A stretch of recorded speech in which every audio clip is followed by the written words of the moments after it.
Gêneros textuais são um grupo de modelos de texto geralmente estáveis e com características próprias que permitem que a gente reconheça facilmente esses gêneros, esses modelos de texto. Por exemplo, quando um texto começa com "Alô, quem fala?", a gente já sabe de cara que é uma ligação telefônica. Do mesmo modo, a gente consegue conhecer vários outros gêneros textuais que fazem parte do nosso dia a dia, como o bilhete, a receita culinária, a conversa por aplicativos de mensagem, a prece religiosa e a bula de remédio. Geralmente, as características que definem um gênero textual são o assunto ou o tema que ele aborda, a linguagem, a estética do texto e a situação comunicacional.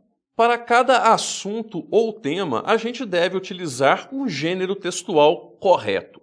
Por exemplo, a morte de uma pessoa, de um familiar, é um assunto pessoal, é um assunto íntimo. Então, quando você vai dar essa notícia de falecimento, é de uma forma mais consternada e mais particular.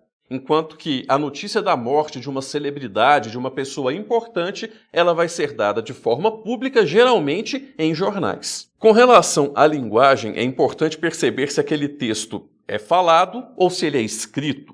Ainda, se ele está utilizando a norma culta da língua portuguesa ou uma norma mais informal, uma linguagem mais coloquial. E claro, o nível de formalidade, se ele é formal ou informal, como é o caso da entrevista de emprego, que deve utilizar uma linguagem formal, e daquela conversinha que a gente tem com os amigos na mesa do barzinho ali, que a gente tem uma conversa totalmente informal. Com relação à estética de um gênero textual, é importante observar se ele é escrito somente com palavras, ele é escrito também com imagens, ele tem somente imagens ou imagens e palavras misturadas, ele é escrito em prosa ou em verso, ele tem rimas, ele é dividido em parágrafos.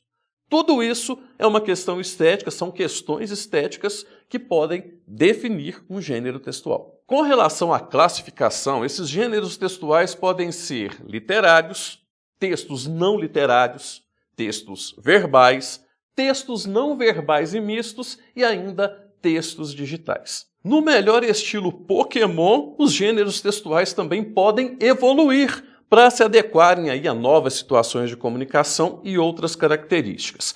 Por exemplo, o e-mail ele evoluiu da carta pessoal e da carta comercial. Alguns outros gêneros também podem cair em desuso total, como é o caso dos telegramas, que eram muito utilizados no passado para comunicações rápidas e que hoje já não existem mais. E ainda existem gêneros textuais que podem afetar negativamente os seus receptores. O mais comum e que a gente ouve muito falar agora são as fake news.